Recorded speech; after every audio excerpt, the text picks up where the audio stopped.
How many people that you know smoke pot and own guns? A lot.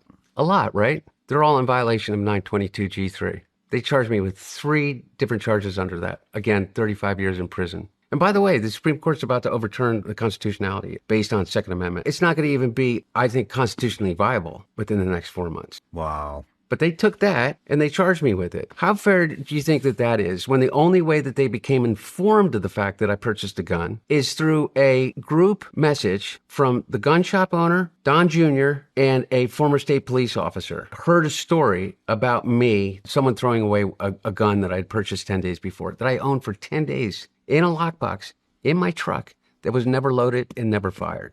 5 years later. Wow.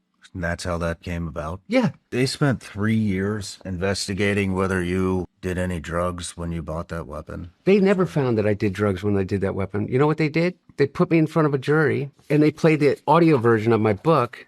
I talk about my addiction during that period of time. I may have been an addict in the past. Am I addicted to or a user of a controlled substance right now? If I went to your range and fired a gun? According to their standard, I am, and I will forever be. Have you had or do you have friends that have struggled with alcohol, illegal substances, that have owned guns during that period of time? Yes, I do.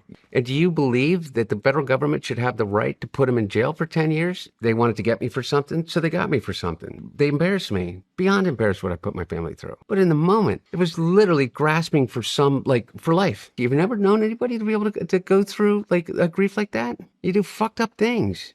I certainly did. I've been paying for them a long time now. I'm done killing myself over it. I think there is a side to what happened there that nobody's heard, and that's why I want to bring that up. I think that is part of your redemption.